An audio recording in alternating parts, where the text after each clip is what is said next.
Magandang araw po sa ating lahat. Welcome po sa ating daily word. Salamat po sa lahat ng mga nanonood at sumusubaybay sa pag-aaral natin araw-araw. Nawa po magdala ng pagpapala sa iyo at sa iyong pamilya. Huwag po natin kalimutan na mag-like, comment, and share, and subscribe. And follow na rin ang ating page sa Buhay Missionary. Tayo po ay mag-aral at magdilay-nilay muli ng salita po ng Panginoon.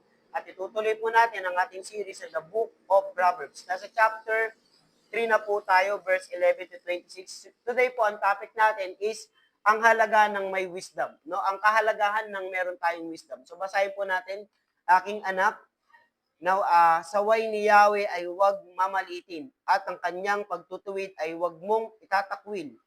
Pagkat lahat ng mahal niya ay itinatama ng daan, tulad ng anak na minamahal, sinasaway ng magulang. Mapalad ang taong nakasumpong ng karunungan, at ang taong nakasumpong ng karunungan, at ang taong nagsisikap, unawa ay natatamo. Higit pa sa pilak ang pinakapakinabang nito.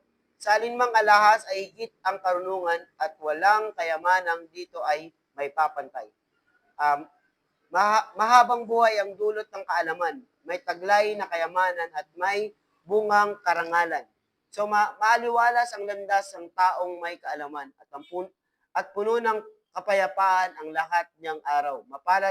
Mapalad nga ang taong may taglay na karunungan, parang punong kahoy na mabunga at kailanman. Karunungan ay ginagamit ni Yahweh sa paglikha ng daigdig.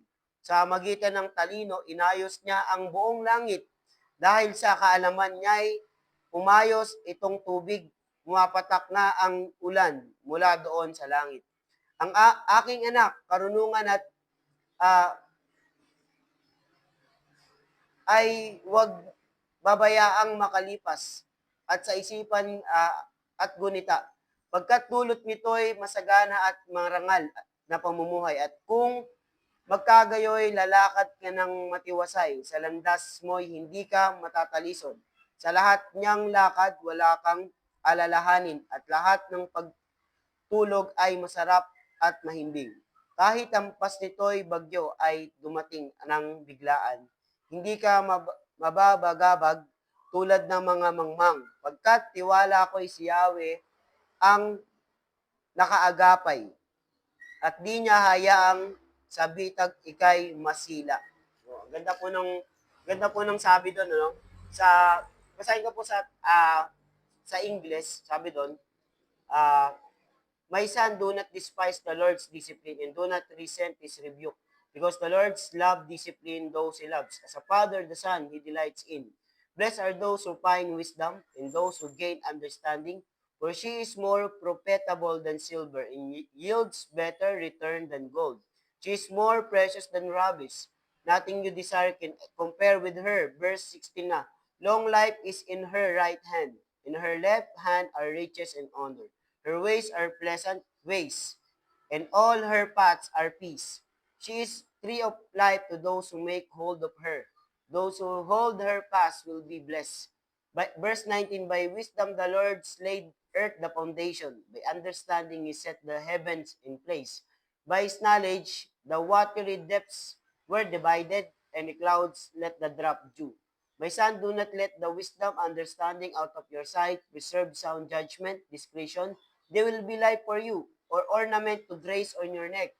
Then you will go on your way in safety, and your foot will not stumble. You lie down, you will not be afraid. You lie down, your sleep will be sweet.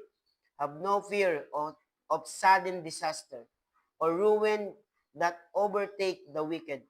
For the Lord will be at your side, and you will keep your foot from being ensnared. Amen and amen.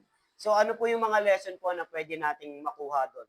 So unang-una nakita natin doon, embrace God's discipline. Kasi dito sa verse 11 and 12, sabi nga doon, di ba?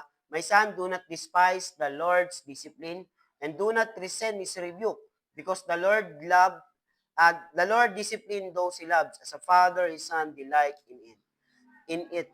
So, kailangan ma-recognize natin na yung correction ni Lord ay sign ng love at commitment to your spiritual growth. Ibig sabihin, sinasabi po dito, yung disiplina pala ni God ay sign na mahal niya tayo. Ibig sabihin, ayaw niya tayong gumawa ng mali na hindi tama para sa atin. At sabi niya, itong pagmamahal na to ay commitment sa atin para lumago tayo. Ibig sabihin, yung pagdidisiplina pala sa atin ni God ay part ng ating paglago o process ng paglago po sa atin. Kasi katulad ng anak, 'di ba, dinidisiplina yung ay ng magulang dinidisiplina ang kanyang anak kasi mahal niya yung kanyang anak, 'di ba? So, ganoon din tayo no bilang mga anak po ng Panginoon. Kailangan i-embrace natin yung disiplina ni Lord. Minsan, kung may mga nangyayari po sa atin na parang di natin maintindihan, isipin po natin mabuti na ito ay isang disiplina ng Panginoon. Mabigat yung word na discipline, pero ito yung magdadala po sa atin. Ito po ay sign na pag-ibig sa atin ng Panginoon at commitment niya sa atin sa paglago no bilang mga Kristiyano o sa paglago natin no sa spiritual growth natin. Gusto kasi ng Panginoon na lumago tayo. Ayaw niyang manatili tayong hindi malago. Gusto ng Panginoon pala na lumago tayo araw-araw. That's why no, kinereate natin itong daily word because gusto ng Panginoon na tayo po ay lumago araw-araw sa kanyang mga salita. No, pwede niyo po yung basahin no after nating pag-usapan, pwede niyo pag-usapan sa mga Bible study nyo, sa mga gawain nyo. Pwede niyo po pag-usapan yung disiplina ng Panginoon. Malawak po ang usapin patungkol sa disiplina ng ating Panginoon. And even Israel, nakaranas din ng disiplina ng Panginoon nang nandun sila sa desyerto. Diba po? Pwedeng 11 days na lang, no? Pwede silang makarating doon. Pero inallow ni Lord na disiplinahin sila, no? For 40 years, try to imagine 11 days, 2 weeks. Pero sabi ng mga ibang nag-aaral po, no, kaya hindi daw sila doon dinaan ng Panginoon dahil no, delikado yung lugar na yon, no? Matalino pa rin ng Panginoon, gusto niya pa rin talaga tayong idaan sa proseso at gusto niya pa rin tayong turuan ng mga aral at lesson at disiplina. Amen. So, embrace God's discipline. So, pangalawa, the value of wisdom. No, si Solomon, kinumpare niya yung precious treasure more than valuable than silver, gold, and jewels. So, babasahin po natin sa verse 13 to 18. No, babasahin lang po natin. Verse 13 to 18. Sabi doon, blessed are those who find wisdom. Those who gain wisdom. Sabi niya, pinapalang taong nakasumpong ng karunungan at ng kaalaman. For she is more profitable than silver and yields better return to gold. She is more precious than rubbish. Nothing you desire can compare with her. Long life is in her right hand, and left hand are riches and honor. Sabi niya, left and right, long life, dito naman sa kabilang kamay, ay pinagpalang buhay. Yung ways niya are pleasant and peace. She is a tree of life to those who take hold of her. Those who hold her will pass will be blessed. By the wisdom, sabi niya, she is tree of life to those who take hold of her. Those who hold her fast will be blessed. Talagang pinagpala. Ganong kahalaga. No? Sabi ni Solomon, mahalaga pa daw sa silver, gold, at mga jewels, yung wisdom na makukuha po natin no na sa salita niya po. So, yung make decision to a priority in your life. So, kailangan mag-decision tayo na i-priority natin yung wisdom na binibigay po sa atin ng Panginoon. Ibig sabihin, araw-araw, palagi po tayong mag-aral ng salita niya. Seek God's understanding through prayer. Kung hindi mo alam, mag-pray ka. Kung hindi natin alam yung mga bagay, pwede po tayong mag-pray kay Lord. At yung wisdom from God is the way to living a successful life and peaceful life. Yung wisdom pala na galing kay Lord ay susi po sa pinagpala at successful na buhay at payapang buhay po, no? So, the value of wisdom. Ibig sabihin pala napaka-importante talaga na may wisdom ka kasi minsan 'di ba pag may pag gusto mong kumita ng pera, no? Bibigyan ka ni Lord ng wisdom. O kung hindi mo alam yung isang bagay, bibigyan ka ng wisdom ni Lord. O kung hindi mo alam na yung gagawin, magdidesisyon ka na, no, magdidesisyon ka talaga ng matindi, no? Kailangan mo talaga ng wisdom ni Lord. At sabi niya, higit pa daw ito sa silver, gold, and jewels. Kaya importante po na meron po tayong relationship kay Lord. At meron din tayong wisdom na nanggagaling po sa Kanya. So, ayun po yung pangalawa. Pangatlo po, trust God's protection. Verse 19 to 26, babasahin ko po doon. Verse 19 to 26. By the wisdom of the Lord laid the earth foundation. By understanding, He set the heaven in place. Grabe, no? Sabi sa wisdom pala ni Lord, di ba yung foundation daw ng earth ay nabuo. Sabihin, yung mga buwan nakaayos ng maayos because of understanding. By his knowledge, watery depths were divided. May pinakamalalim, may pinakamababaw na doon na mga tubig, no? Nakikita pala nating dagat, no, yung mga dagat na yan, yung mga ilog, no, ay create pala yan ni Lord, syempre, create ng ating Panginoon dahil sa kanyang wisdom. And the clouds let the drop dew. No, even yung kamanga-manga yung ginagawa ng Panginoon na kahit yung ulap, di ba? Biglang magkakaroon ng ulan o hamog, di ba? And they will be, sabi rito, my son, do not let the wisdom, understanding out of your sight. Preserve sound judgment and discretion. Ano pa po? Verse 22. They will be like for you, an ornament to your neck. Then you will go on your way in safety, on your foot will be stumble. When you lie down, you will not be afraid. No, kapag tutulog ka daw, huwag ka lang matakot. When you lie down, your sleep will be sweet. No, kung makakatulog ka naman, yung tulog mo ay mahimbing. Have no fear of sudden disaster.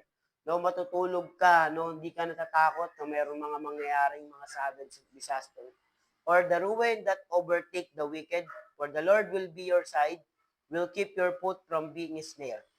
So, may kita natin po doon, yung pagtitiwala po dapat natin sa protection ng ating Panginoon. So, kapag when we trust God's wisdom, we are assured that He will keep us safe both physically and spiritually.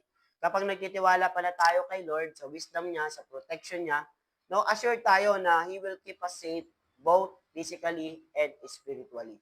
So talagang may protection si Lord sa mga taong kanyang mga anak. No, katulad dun sa nakita nga natin yung yung California, doon nakita natin, may bahay doon na niligtas na pwede niyo po yan panoorin sa ating YouTube channel. So, nandiyan lang po yan. So, doon, niligtas yung bahay niya, no? At pinapanood ko yung interview niya, sinabi niya doon na blessing daw yun ni Lord. Protection daw yun ng Panginoon sa kanya. So, even when we face circumstance seems uncertain, no? God's wisdom is steady foundation. Kahit na makaranas tayo ng matinding pagsubok, nandiyan pa rin yung wisdom na pinagkaloob sa atin, Lord. So, ang bottom line is, what is a bottom line? No, kapag may wisdom ka ni Lord, di ba? Magiging maayos lalo ang ating pamumuhay. Na, di ba, nakakalugod lalo sa ating Panginoon. So, tayo po ay manalangin. Panginoon, marami pong salamat. Salamat po sa pagdidisiplina mo sa buhay namin at dinadalangin po namin, Panginoon, na bigyan mo pa po kami ng wisdom, Panginoon, na lumalakad kami, Panginoon, ng may pananampalataya at karunungan ng gagaling po sa iyo, Panginoon. Lord, sa mga tao pong nangangailangan po ng wisdom, ikaw po ang magkakaloob po, Panginoon, ng karunungan po sa bawat humihingi ng karunungan, Panginoon, sa mga desisyon, sa mga plano po nila ngayong taon. Dalangin po namin, Panginoon, na gabayan mo po sila sa lahat po ng mga plano, Panginoon, ng kanila po mga gagawin, Panginoon. Lord, salamat po sa mga taong nakikinig at sumusubaybay ng programang ito. Nawa po'y magdala po ito ng pagpapala, Panginoon, sa kanila at sa kanilang pamilya. At hindi lang ito umabot sa Pilipinas, kundi sa buong mundo. Maraming pong salamat. In Jesus' name, amen and amen. Maraming pong salamat at palagi po nating tatandaan na mahal tayo ng ating Panginoon. God bless everyone.